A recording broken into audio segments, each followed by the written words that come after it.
ನಮಸ್ಕಾರ.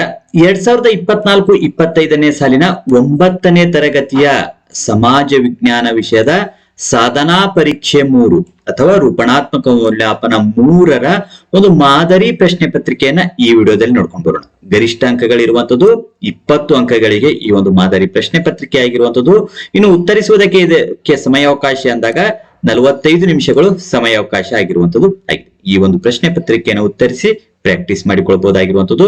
ಮೊದಲನೇ ವಿಭಾಗದಲ್ಲಿ ಈ ಕೆಳಗಿನ ಪ್ರಶ್ನೆಗಳಿಗೆ 4 ಪರ್ಯಾಯ ಉತ್ತರಗಳನ್ನು ನೀಡಿದ್ದು ಸರಿಯಾದ ಉತ್ತರವನ್ನು ಆರಿಸಿ ಅದರ ಕ್ರಮಾಕ್ಷರದೊಂದಿಗೆ ಉತ್ತರ ಪತ್ರಿಕೆಯಲ್ಲಿ ಬರೆಯಬೇಕಾಗಿರುವಂತದ್ದು. 2 ಪ್ರಶ್ನೆ ಇವೆ, ಪ್ರತಿಯೊಂದಕ್ಕೂ 1 ಅಂಕದಂತೆ ಒಟ್ಟು 2 ಅಂಕಗಳು ಈ ಒಂದು ಬಹು ಆಯ್ಕೆ ಪ್ರಶ್ನೆಗೆ ಇರುವಂತ ಅಂಕಗಳಾಗಿರುವಂತದ್ದು. ಮೊದಲನೇ ಪ್ರಶ್ನೆ, ಭಕ್ತಿ ಎಂದರೆ ಅಂತ ಹೇಳಿ ಕೇಳಿರುವಂತದ್ದು. ಈ ಆಯ್ಕೆ ದೇವರಲ್ಲಿ ಶುದ್ಧ ನಂಬಿಕೆಯನ್ನಿಡುವುದು. ಇದನ್ನು ಶುದ್ಧ ಮಾಡ್ಕೊಳ್ಳಿ. ಶುದ್ಧ ನಂಬಿಕೆಯನ್ನಿಡುವುದು, ಪ್ರತಿದಿನ ದೇವರನ್ನು ಪೂಜಿಸುವುದು. ಸಿ, ಉಪವಾಸ ಮಾಡಿ ದೇವರನ್ನು ಓಲೈಸುವುದು. ಡಿ, ಹಬ್ಬ ಹರಿದಿನಗಳನ್ನು ಆಚರಿಸುವುದು. ಈ 4ರಲ್ಲಿ ಯಾವುದು ಸರಿಯಾಗಿರುವಂತಹ ಉತ್ತರ ಇರುತ್ತೋ ಅದನ್ನ ಆರಿಸಿ ಅದರ ಕ್ರಮಾಕ್ಷರದೊಂದಿಗೆ ಉತ್ತರ ಪತ್ರಿಕೆಯಲ್ಲಿ ಬರೆಯಬೇಕಾಗಿರುವಂತದ್ದು. ಇನ್ನು 2ನೇ ಪ್ರಶ್ನೆ, ನಮ್ಮ ರಕ್ಷಣಾ ನೀತಿಯ ಮುಖ್ಯ ಗುರಿ ಅಂತ ಹೇಳಿ ಕೇಳಿರುವಂತದ್ದು. ಎ, ಬೇರೆ ದೇಶಗಳೊಂದಿಗೆ ಯುದ್ಧ ಮಾಡುವುದು. ಬಿ, ಪರಕೀಯರ ಆಕ್ರಮಣದಿಂದ ದೇಶವನ್ನು ರಕ್ಷಿಸುವುದು. ಸಿ, ದೇಶದಲ್ಲಿ ಶಾಂತಿ ಸುವ್ಯವಸ್ಥೆಯನ್ನು ಕಾಪಾಡುವುದು. ಡಿ, ನೈಸರ್ಗಿಕ ವಿಕೋಪಗಳ ಸಂದರ್ಭದಲ್ಲಿ ಜನರನ್ನು ರಕ್ಷಿಸುವುದು. ಈ 4ರಲ್ಲಿ ಸರಿಯಾಗಿರುವಂತಹ ಉತ್ತರವನ್ನು ಆರಿಸಿ ಅದರ ಕ್ರಮಾಕ್ಷರದೊಂದಿಗೆ ಉತ್ತರ ಪತ್ರಿಕೆಯಲ್ಲಿ ಬರೆಯಬೇಕಾಗಿರುವಂತದ್ದಾಗಿದೆ. ಇನ್ನು 2ನೇ ವಿಭಾಗದಲ್ಲಿ ಈ ಕೆಳಗಿನ ಪ್ರಶ್ನೆಗಳಿಗೆ ಒಂದೊಂದು ವಾಕ್ಯಗಳಲ್ಲಿ ಉತ್ತರಿಸಿರಿ ಅಂತ ಹೇಳಿ ಕೇಳಿರುವಂತದ್ದು. ಒಂದೊಂದು ವಾಕ್ಯದಲ್ಲಿ ಇವುಗಳನ್ನು ಉತ್ತರಿಸಬೇಕಾಗಿರುವಂತದ್ದಾಗಿದೆ. 2 ಪ್ರಶ್ನೆ ಇವೆ, ಪ್ರತಿಯೊಂದು ಸರಿ ಉತ್ತರಕ್ಕೂ 1 ಅಂಕದಂತೆ ಒಟ್ಟು 2 ಅಂಕಗಳು ಈ ಒಂದು ವಿಭಾಗದಲ್ಲಿ ಇರುವಂತದ್ದಾಗಿದೆ. 3ನೇ ಪ್ರಶ್ನೆ, ಅಹೋಮ ಸಾಮ್ರಾಜ್ಯದ ಸ್ಥಾಪಕ ಯಾರು ಅಂತ ಹೇಳಿ ಕೇಳಿರುವುದು. 4ನೇ ಪ್ರಶ್ನೆ, ಕರ್ನಾಟಕವನ್ನು ಚಿನ್ನದ ನಾಡು ಎಂದು ಏಕೆ ಕರೆಯುತ್ತಾರೆ ಅಂತ ಹೇಳಿ ಕೇಳಿರುವಂತದ್ದಾಗಿದೆ.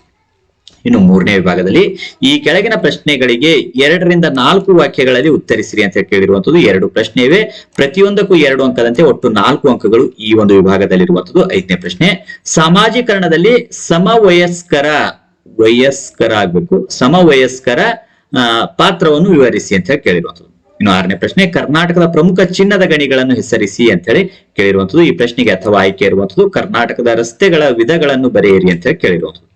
ಇನ್ನು 4ನೇ ವಿಭಾಗದಲ್ಲಿ ಈ ಕೆಳಗಿನ ಪ್ರತಿಯೊಂದು ಪ್ರಶ್ನೆಗೂ 6 ವಾಕ್ಯಗಳಲ್ಲಿ ಉತ್ತರಿಸಿರಿ ಅಂತ ಹೇಳಿ ಕೇಳಿರುವಂತದ್ದು. 2 ಪ್ರಶ್ನೆ ಇವೆ, ಪ್ರತಿಯೊಂದಕ್ಕೂ 3 ಅಂಕದಂತೆ ಒಟ್ಟು 6 ಅಂಕಗಳು ಇಲ್ಲಿರುವಂತದ್ದು. 7ನೇ ಪ್ರಶ್ನೆ, ಮತದಾರರ ಪಟ್ಟಿಯ ಕುರಿತು ಟಿಪ್ಪಣಿ ಬರೆಯಿರಿ ಅಂತ ಕೇಳಿರೋದು. ಈ ಪ್ರಶ್ನೆಗೆ ಆಯ್ಕೆ ಅಥವಾ ಪ್ರಶ್ನೆ ಸಹ ಇರುವಂತದ್ದು. ಭಾರತದ ಭೂಸೇನಾ ರಚನೆಯನ್ನು ವಿವರಿಸಿ ಅಂತ ಹೇಳಿ ಕೇಳಿರುವಂತದ್ದು. ಇನ್ನು 8ನೇ ಪ್ರಶ್ನೆ, ಭಾರತೀಯ ರಿಸರ್ವ್ ಬ್ಯಾಂಕಿನ ಕಾರ್ಯಗಳನ್ನು ವಿವರಿಸಿ ಅಂತ ಹೇಳಿ ಕೇಳಿರುವಂತದ್ದು.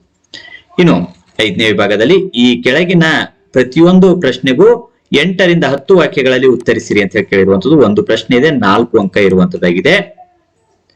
9ನೇ ಪ್ರಶ್ನೆ, ಶಿವಾಜಿಯು ಉತ್ತಮ ಆಡಳಿತ ವ್ಯವಸ್ಥೆಯನ್ನು ಹೊಂದಿದ್ದರು, ವಿಶ್ಲೇಷಿಸಿ ಅಂತ ಕೇಳುವಂಥದ್ದು. ಅಥವಾ ಈ ಪ್ರಶ್ನೆಗೆ ಆಯ್ಕೆ ಇರುವಂತದ್ದು ಅಸ್ಸಾಮಿನ ಸಾಂಸ್ಕೃತಿಕ ಹಾಗೂ ಧಾರ್ಮಿಕ ಇತಿಹಾಸದಲ್ಲಿ ಶ್ರೀಮಂತ ಶಂಕರ ದೇವರ ಪಾತ್ರ ಪ್ರಮುಖವಾದದ್ದು, ಸಮರ್ಥಿಸಿ ಅಂತ ಕೇಳಿರೋದು. ಈ 2ರಲ್ಲಿ ಯಾವುದು ಸುಲಭ ಅನಿಸ್ತದೋ ಅದನ್ನ ಉತ್ತರಿಸಬಹುದಾಗಿರುವಂತದ್ದು. ಇನ್ನು 6ನೇ ವಿಭಾಗದಲ್ಲಿ 10ನೇ ಪ್ರಶ್ನೆ ಇರುವಂತದ್ದು ಕರ್ನಾಟಕದ ನಕ್ಷೆಯನ್ನು ಬರೆದು ಇವುಗಳನ್ನು ಗುರುತಿಸಿ ಅಂತ ಕೇಳಿರುವುದು. 1 ಅಂಕ ಕರ್ನಾಟಕ ನಕ್ಷೆ ಬರೆಯುವುದಕ್ಕೆ, ಇನ್ನು 2 ಸ್ಥಳಗಳನ್ನು ಗುರುತಿಸುವುದಕ್ಕೆ ತಲಾ ಅರ್ಧ ಅಂಕದಂತೆ 1 ಅಂಕ, ಒಟ್ಟು 2 ಅಂಕಗಳು ಈ ಒಂದು ವಿಭಾಗದಲ್ಲಿ ಇರುವಂತದ್ದಾಗಿದೆ.